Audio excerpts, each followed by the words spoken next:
Hello, everyone, and thank you for joining this workshop on how to use your committee and advisor for feedback. Joining us today are Dr. Navalta, Associate Professor and Graduate Coordinator in Kinesiology and Nutrition Sciences, Dr. Rafi Ogan. Help me out, Rafi. Ogan. Organization. Thank you so much. Dr. Rafi, I call him Rafi, Program Manager for the Office of Undergraduate Research. And finally, Dr. Tina Vo, Assistant Professor with the Department of Teaching and Learning. Thank you all so much for sharing your time with us today. They will be answering your questions, again, about how to use your committee and advisor for feedback. I'm going to hand it over to them now to formally introduce themselves, and then we'll begin taking questions. Dr. Navalta, would you like to get us started? Yeah, sure thing. Thank you. Great to be here. I am starting my 10th year here at UNLV, double digits, and I'm in kinesiology and nutrition sciences. I also help out with the master's program in kines, and I really enjoy working with the graduate college and my interactions with my students.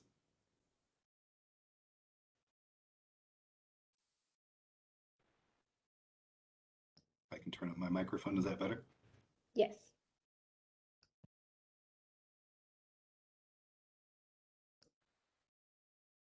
Should I go next? Yes, please. Okay. Hi, everyone. My name is Rafael Oganesian. I am the Program Manager at the Office of Undergraduate Research here at UNLV. And I've been in this role for the past 2 years. I actually graduated with my PhD in political science, studying voter behavior and election forecasting in 2019 from UNLV.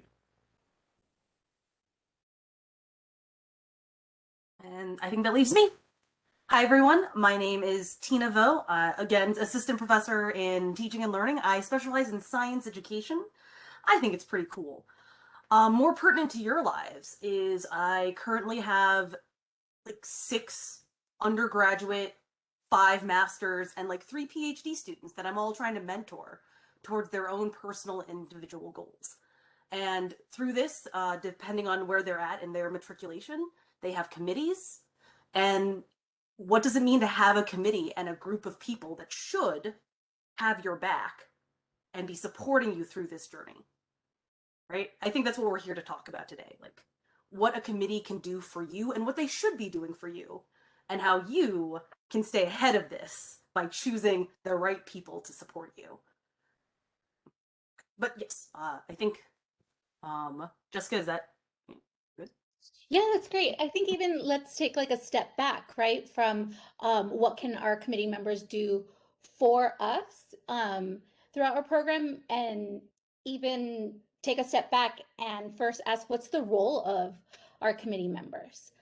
Because for some of us going through boot camp, we may not be near the completion of our program, so we may want to select our committee members now, or even if we're halfway through it, if we want to change our committee members. Understanding what the role of a committee member is will help us in deciding who may or may not be appropriate for our own committee.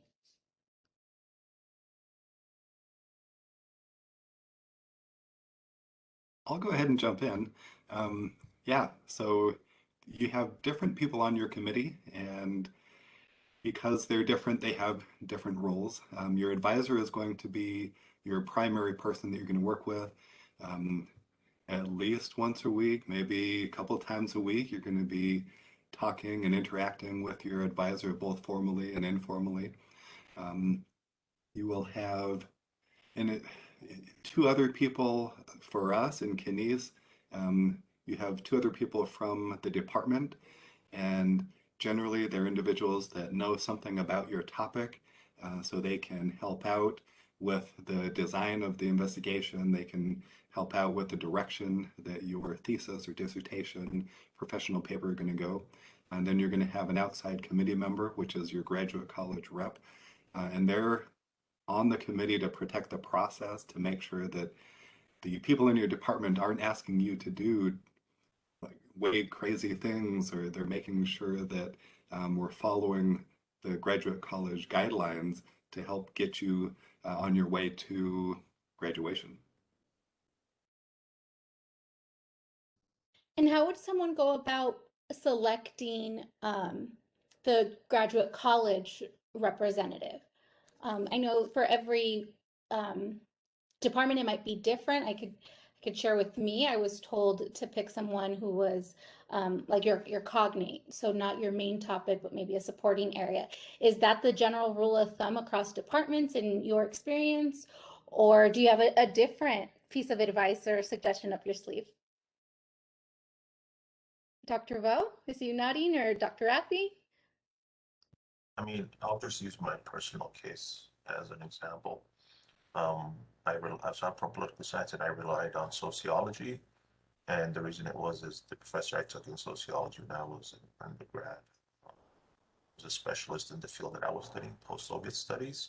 And so despite the fact they were from, a different discipline and maybe had a different take, different theoretical frameworks, it was still within the scope of the area in which I did my field research.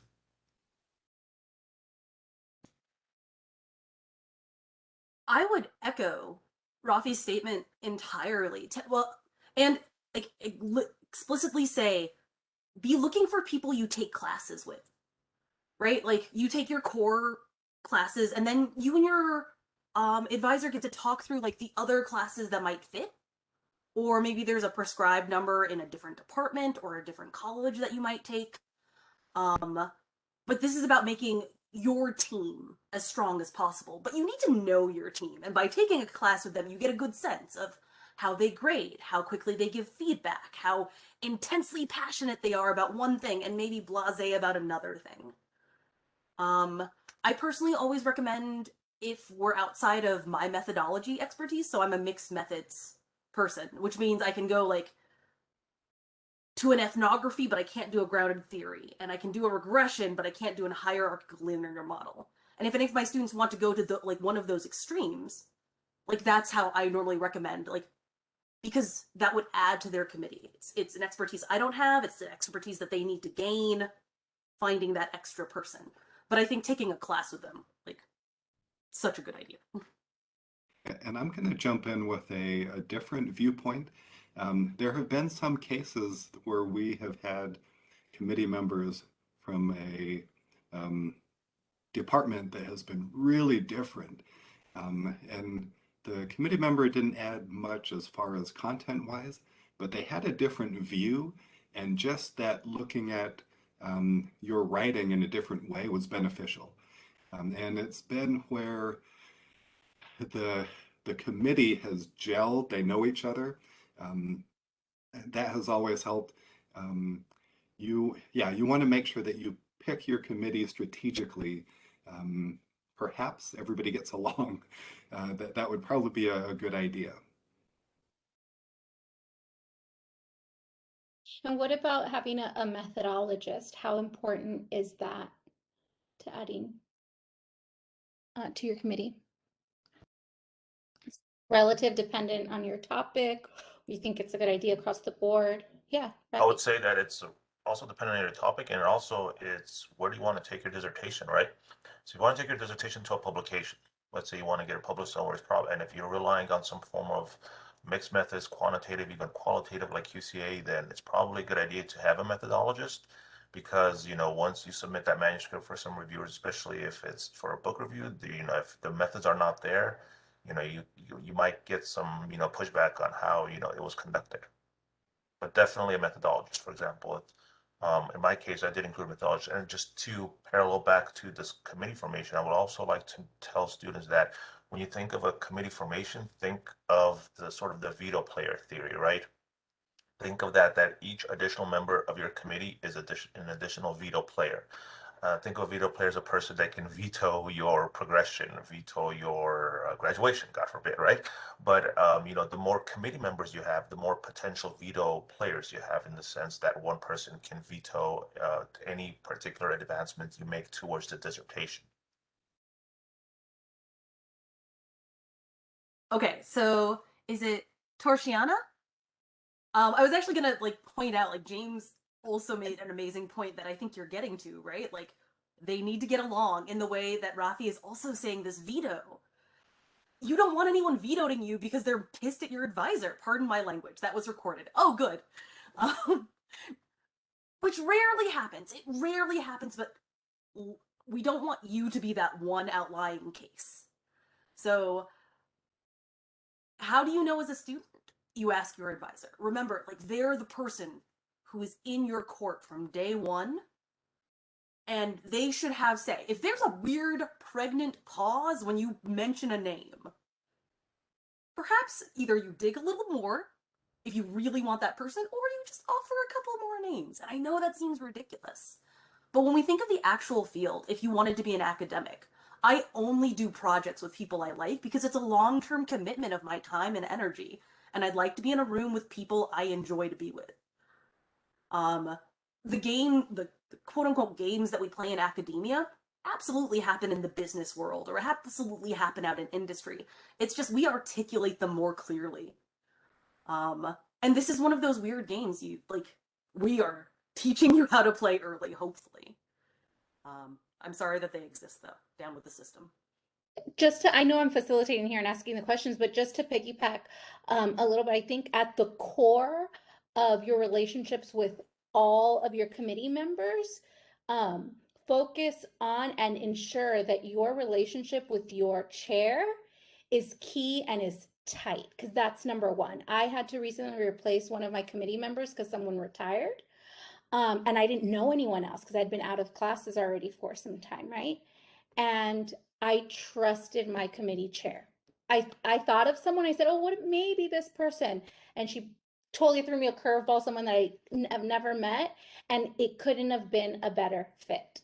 It couldn't have been a better fit. So because I know I trust my committee chair so confidently, that needs to be number one, and then all the other puzzle pieces come to play. But yeah, even just social cues like Dr. Vo is suggesting, right?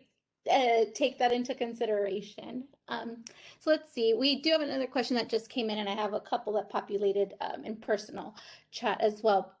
The next question, how often do you all meet with committee members that were not your advisor? So meaning maybe not your chair? Should I consult with my PI before reaching out to a committee member about a specific question? That's a good question. Like, should everything be funneled through your chair? Thoughts? So it really depends on your relationship with the chair. I think it's great right off the offset when you select your chair, you meet with the chair. You also decide, the trajectory, the way forward of how this is going to work, right? Some chairs would want everything to be funneled through them because they're essentially chairs. And in some departments, the norm is that you have a chair, you have the committee, but the committee essentially are readers, right? They will read the manuscript after the chair has approved it. They will read the chapters after the chair has approved it. So it really depends what your norms are. But, right off the bat, I would create a very open channel of communication with your chair. And the last thing you want is, your chair to be caught off guard that, you're maybe sharing a chapter of your dissertation with the readers or with the other community members before the chair has taken a first look at it. Thank you. Yeah, absolutely. I'll jump in. In our department, um, generally your committee members don't have a huge time investment. You're going to be working with your advisor um, very intently, and there will be several revisions on documents before you're sending it to your committee members. We like to do an informal thing where it's maybe a drop-in that's scheduled and say, hey, can I let you know what's going on so everybody is aware? But it's not a scheduled meeting. It's not anything that's formal. Even shooting an email just saying, hey, here's an update on where I'm at is probably good. So this is a question that I got a direct message to me, and it's pretty interesting because unofficially we have acknowledged that there is not necessarily a hierarchical or chain of command within your committee, but your chair is ultimately the first point of contact, right? So what are your thoughts and pros and cons to having co-chairs then? And if there are co-chairs, is it like co-chair 1 and then co-chair 1.5?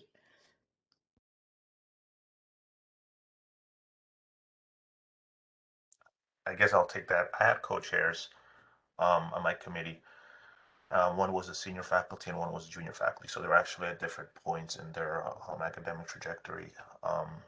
One thing we did right off the bat is we met and we decided that, you know, the senior faculty would be the go-to person for revisions, and that person would also make the final decision. And then the junior faculty said, if there's any disagreement between me and the senior faculty, please go along with the senior faculty member. So, you know, again, going back to the open channels of communication, right? Everything was clear. We set out a path, and yes, the two co-chairs can create issues in terms of making sure they're both available, right? Especially if you're writing during the summer. But yeah, just make sure you establish, you know, if there's any differences, you know, there's the theoretical interpretations, you know, if there's a clear, you know, a clear path forward on, you know, which co-chairs has the final word. And that's how I've seen it as well. I've seen it where one kind of takes the lead, the other one is more in maybe a training capacity. So you would go to the main co-chair for the majority of your interactions, I guess. I think it just boils. Oh, go ahead. Yeah, please, Dr. Vo. I think it just boils down to like really clear communication, right? Even the last question about understanding the department politics, talking to your chair, even the next one that's talking about how often I should communicate with my committee, it's about talking to your chair. And I actually fully believe that there's a hierarchy, right? When it comes to like you and the chair are at the top. Eventually you will be the expert on this thing and your chair should be your biggest supporter. And if they're not, that's a moment where you need to like question how you're functioning within your spaces. If they are not like, and let's be clear, like I critique the heck out of my students, but they know I support them, right?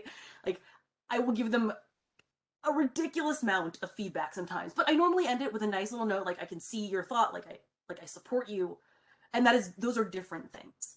But if you truly feel like you're not being support, like your chair doesn't have your back, that's the problem. It's that communication that becomes really important to making everything else function and flow. And I will say that the people that are on your committee, um, their only role isn't to be on your committee. They also have their students that they're chairing, right?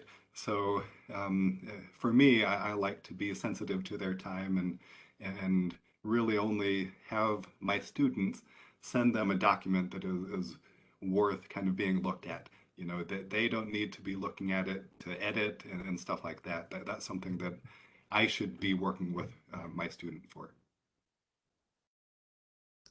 So we have a couple of questions coming in. I'll read a couple of them, but they're in essence all asking similar things. So some of us don't really understand the role of the grad college committee member, so the outside person. How should I fully decide on an outside committee member? Another person asking a similar question, but I'm going to ask it in different ways. How do you advise we choose or gain access to this other outside faculty member?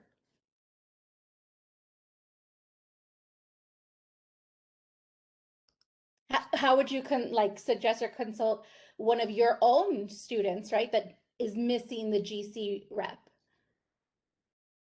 If I'm gonna talk really flippantly, we go through their plan of study and all of the courses they took.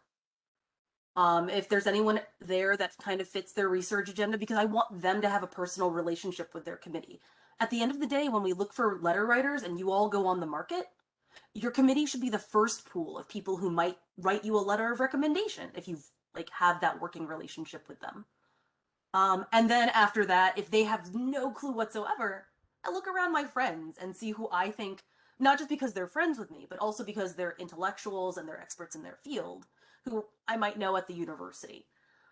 Yeah.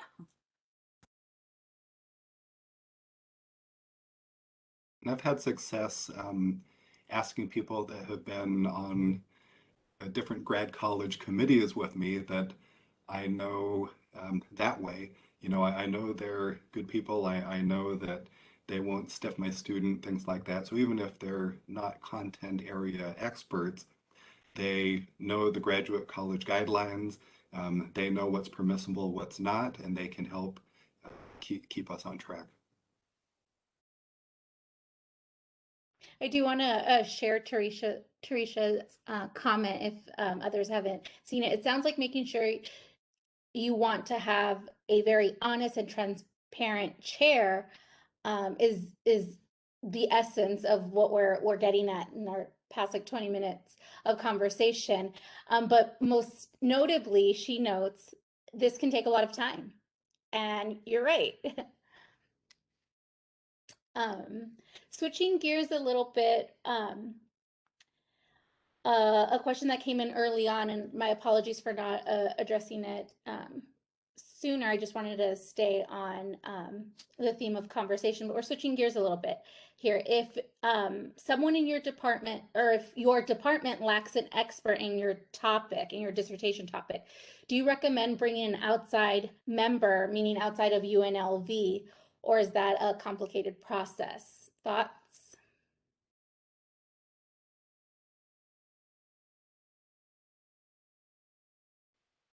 I guess my first thought is maybe you shouldn't be at UNLV, you should be at whatever school has the expert. Um, that would be my initial thought, but especially if it's for a dissertation. I know folks like dissertations do, or plans, right, do change from admission to those early courses and so forth. So I could see why that might happen. Um, Um, I'll say I don't mind one external UNLV member, but let's be clear, it means a lot more paperwork for us and you.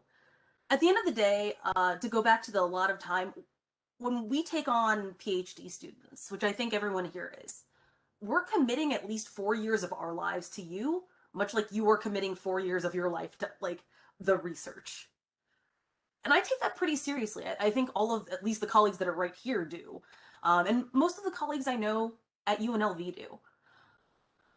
If it's one and if it's one outside member that you met at a conference that you've been following their work, if you're like a fan of their like a super fan of their research, like that's one thing.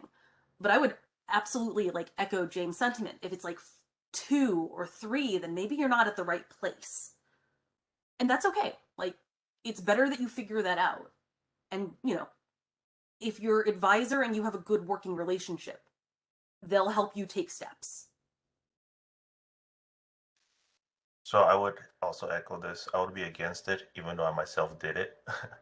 um, I would be against it because it's only in rare cases. Because so first, unless you have a relationship with your chair and the outside person, it's going to come out as very disrespectful to your chair to bring an outside person. Number two, the paperwork, they have to be open to the paperwork process because, you know, it goes to the graduate college. They need to, you know, look at anything to, I mean, it makes it easier if they are faculty somewhere at a different U.S. university, but they still have to go to the paperwork, submit their CVs, you know, get them to know this person's indeed an expert. And I think most importantly, they have to all be, what's the word, collegial with each other, I guess. It makes it a lot easier if, you know, this expert person knows your committee or even knows a committee member because it's, trust me, makes a big difference. Um, but, you know, with my case, you know, all of them checked out. The committee knew this person. In conferences we met, we had lunch. So it was just, you know, it was just a simple task of just bringing this person in because when I studied voting behavior, there was not necessarily a person that did voting behavior in our department, and they even suggested this person be brought in. Um, so yeah, I would actually advise against it unless you have that relationship that you have with that committee and the outside person. Yeah, to Teresa's point as well, she shares that if your expert leaves or if they're retired or some other emergency that's obviously unforeseen or unplanned, but shares she's making it work, right? Without having a quote unquote expert. So ultimately, what I hear you saying, Dr. Raffi, is that one, well, we all, right? The three panelists are saying, look, it's really, really difficult. It should be next to near a hard no, but there's always an exception, right? Because you came to UNLV, you did your homework, and you applied to UNLV for a reason. And yes, there are changes to dissertation topics, but if it's a complete 180, then even backing up and is this the correct program for you, albeit expert aside, like, are you really in the correct program? And I would like to add I one more. appreciate the honesty, yeah, and I'm sure like our participants do as well, right? That's what these sessions are for, right? I would like to add one more thing. Yeah. I mean, you better know this expert very well, because if they're an expert, chances are you're not the first person to come to them and ask them to serve on your committee. Mhm. And if you're just meeting them in a conference and your second approach to them is, hey, would you want to be on my committee? Be prepared for a no, or just like it's you not only because of the fact that they're expert, you need to have a working relationship with them. You need to have a co-authorship is good, but make sure that that relationship has been there or has been flourishing over the past years. Yeah, I mean, that's what we keep hearing too, right? Probably the main theme across all questions and like subtopics is a strong relationship with your chair and with folks not as strong, right, as your chair. Your chair is your core, to building even the relationships of your committee members. Because yes, we're doing research in our respected fields, and yes, it's about the research and our writing. Um, but ultimately, to make that as successful and smooth of a process, you need a strong like support system. It's kind of like, sorry, the cliche saying, but it takes a village. Well, it takes a village of your committee members, number one, right? So another question that came in, I want to get to those that have been coming in private chat. In your own experience, what's the best way for graduate students to handle a mentor or advisor and committee members who are not fulfilling their roles, who've kind of gone absent or MIA? It's the best way to respectfully call them out. What steps would you suggest the student take? I don't think this, well, it depends. So if it's your advisor who's not fulfilling their role, um, then if we're talking about communication, you should have been able to determine that well beforehand. And it's not unheard of to switch advisors if it comes to that. Um, if it's a committee member, grad college rep, maybe that you think isn't fulfilling their role, I would punt it to my advisor and let them talk with that person as a colleague rather than you as a student calling them out. So that would be my approach.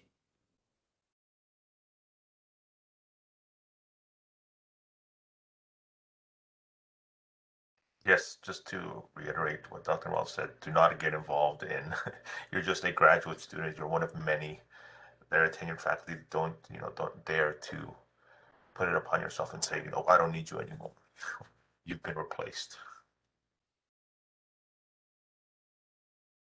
Well, I like that, like funneling through your chair. I mean, if we would for any other things, this one thing that can be contentious or put you in a compromising, even uncomfortable position, yeah, I would tap out and drop that one on my chairs, to do as well. Did you have something you wanted to share, Dr. Vo, on this question? I hate confrontation unless it's about academic work, and then I'll fight tooth and nail. Like, there's a weird, like, it makes me so nervous, and I hated it as a grad student. I still hate it as an assistant professor. It's just one of those things I try to avoid. I will go to battle for my grad students, like, there's no question whatsoever. Again, because I want them to always feel like I have their back. Mhm. Again, I agree with both of these lovely gentlemen. Like, this is not your fight. This is excuse me, chairperson, you told me to go get information from this person. I emailed them like a month ago and I've done a follow-up email. Now what? Rather than you saying anything at all.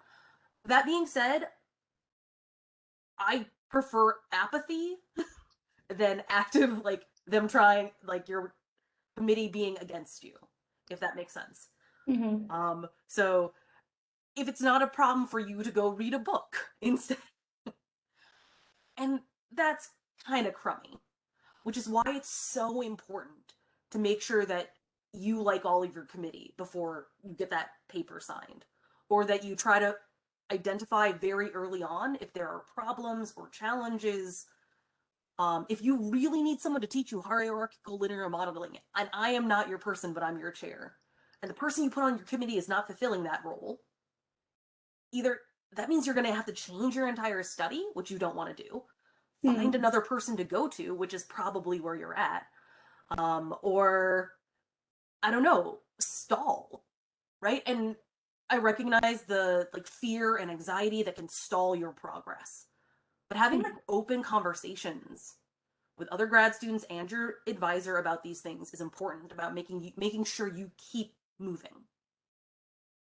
Yeah, I like Teresha's comment. She says for those who are currently looking for committee members, what they did was talk to current students and to Dr. Vo's point as well, communicating not only with your chair, but with your colleagues who are going through this process with you, and those that are maybe even a year or two ahead or nearing graduation, and getting feedback and advice from them about folks in your department, who's actually getting students graduated in a timely manner versus those who have been in the program sitting pretty for 8+ years with very little progress.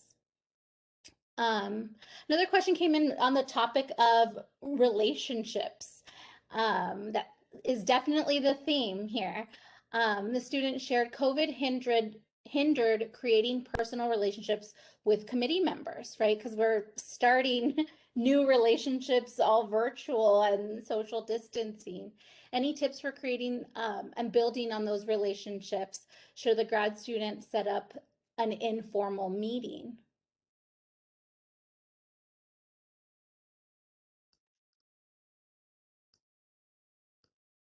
I guess it's not even unique to like our committee members, right? It's just what we've been living the last. Yeah, I would say I don't see why not.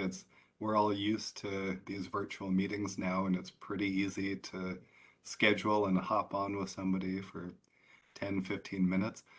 So yeah, I think maybe one thing to come out of this is that it's easier to see somebody rather than communicate through email and back and forth that way. See somebody virtually, I should say.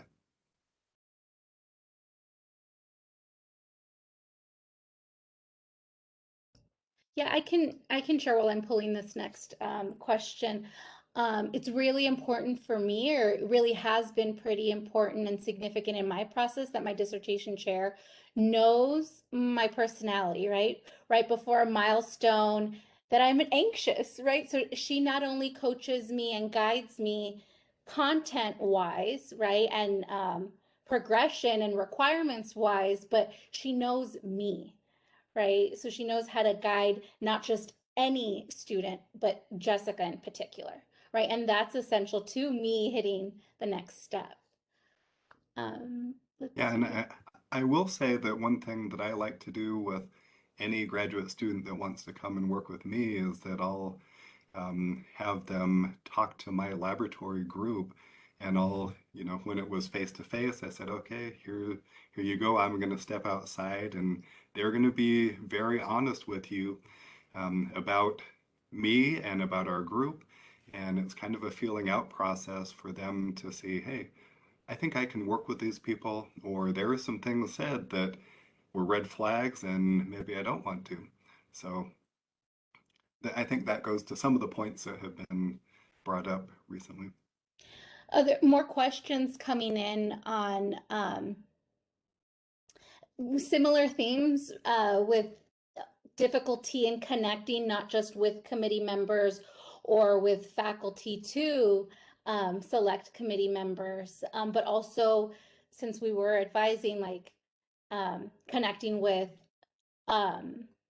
doc students in the upper years. But students are commenting and sending in questions, any tips or advice on how to connect with, right? And it all seems to be part of like the same challenge. Maybe talking that out with your dissertation chair, because I'm really not, I think it's a departmental thing, right? If they're hosting virtual events or suggestions or even e-introductions, right? Your topic, your first year doc student, your topic overlaps in, you know, a certain area or a theoretical framework as X person. Maybe asking your dissertation chair for those e-meets. Any other ideas? And how to connect with upper doc students.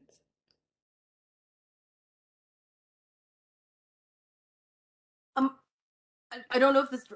We'll see if I wander to the point of this. I think you have again, right? Like go back, know your chair, but also you have to know yourself. I know some chairs that work really well with a boss-employee relationship. I personally have a very friendly relationship. Like I'm not going to go out to drinks with you, but I do want to know like what's going on in your life. Like if you have to take care of your mother like for a month because of COVID or other things. Like I want to know that, like, and I hope to create a relationship with my students so they trust me enough to be open with those sorts of things that might impact their work, but also their emotional and mental well-being. Again, that comes with time and energy, but I also know lots of PIs who are just like business relationship. Treat this like a workplace. I am your respectful, friendly boss, and you are my respectful, friendly employee, and here are your goals. You know where you fit best, right? Like what lab you get along with. I'm not sure what James' lab looks like, but I love the idea of letting a lab, like you getting to talk with the lab because they've worked personally and you can leverage all of that information. I know we all hate icebreakers, right? Like there's something that cringes in my heart when someone asks me to do an icebreaker. But part of the point of that is creating your networks and finding your community. It's hard, and I have no advice other than to show up. Like, be the grad student that shows up if you have the capacity for that. And if you can't be the grad student that shows up, be the grad student who shows up every now and again, but always talks about your like X hobby or Y hobby. With graduate students, it's about creating friendships and networks, and you'll learn so much through there. With understanding your committee, it's more about like being present when they give a talk or, you know, doing that weird deep Google dive on their Google Scholar page and what research they're kind of doing right now. That's what I got. Yeah, so to give you an idea, we do things outside of our formal lab meeting together. We do game nights. We go out of town for data collections. Yeah, I'll invite you next time. We go out to eat once a month pre-COVID as our lab meeting.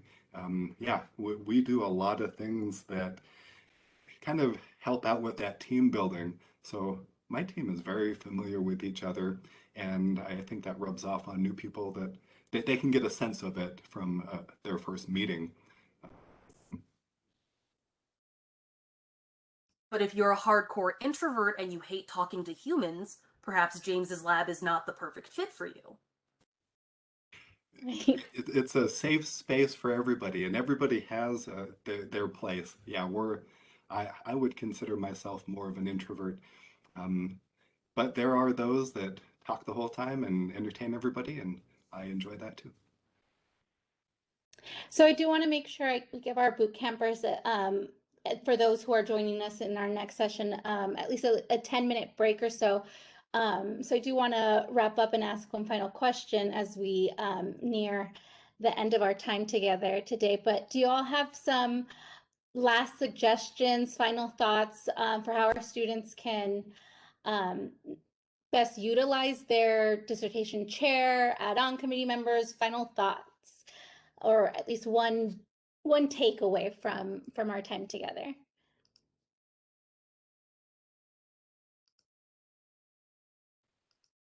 Oh, from each of our panelists. Yeah, Dr. Vo, get us started. I'll go first. As you put together your committee, the best thing you could do is get ahead of it and choose the right people, and that's a discussion with your advisor. As you move forward with your committee, I find, and it's not everyone's cup of tea, whenever you're looking for feedback, you need to list at least 1 to 3 questions. You can't just hand them a document. You can't just ask them for general things, but you need to put 1 to 3 very specific questions that if they answer for you will be useful in your life. If that makes sense? It's not read my paper and give me feedback. It's read my paper and give me feedback on this specific idea. If that makes sense.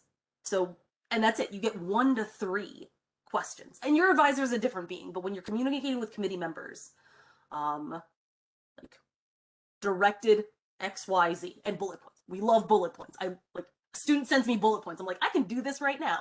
A student sends me 2 paragraphs of questions. I'm just like, maybe I'll get that to that tomorrow. Okay? Yeah, that's what I got. Yeah, I like that. Even the way that you phrase it, you know, you can ask them, can you give me critical feedback on these things? You know, so it kind of primes your committee member to be looking at the things that you think you have issues with or that you want help with to be able to then give you that feedback. And then I would just echo choosing your committee is very important, as you've seen over the last 45 minutes. So do that carefully, take the time you need to do in order to do that well. And closing us out, Dr. Raffi. I would say one of the most important things you can do is when you meet with your chair, start, hashing out a plan. Because there's when you think you're gonna defend, and there's one that you're actually gonna defend, right? So start hashing out a plan. um, Maybe in the next, X amount of semesters, I'm going to complete this chapter by this chapter by that. And the reason you're doing a plan is because this plan is never going to be followed, right? Things are going to pop up on your point, things are going to pop up on their point. But the fact that you have this path forward, you can then account, you don't have to, um, the fact that you have a plan, you can easily then mail your chair and saying, hey, I have something come up and it's not according to plan. Because if you don't have a plan, and you get behind, what usually happens is the grad student goes MIA from the chair's point of view. You don't hear from them for months, and then they just pop up with like 2 new chapters. The plan gives you an escape. Escape in the sense that if the plan is not met, hey, I had something happening, my wife got laid off, XYZ happened, I'm behind from the schedule, right? So there's already a reference point that exists. So it's the conversation of not meeting that reference point is not as difficult than simply disappearing. Thank you. All right, so I'm going to wrap it up with 3 points of what I heard you all say just in your summaries, but also throughout today. So 1, your relationship with your advisor is foundational, or your dissertation chair is foundational for your success. Ask specific questions when asking for feedback. And wrapping up Dr. Raffi's point, make a plan. It's what keeps you accountable.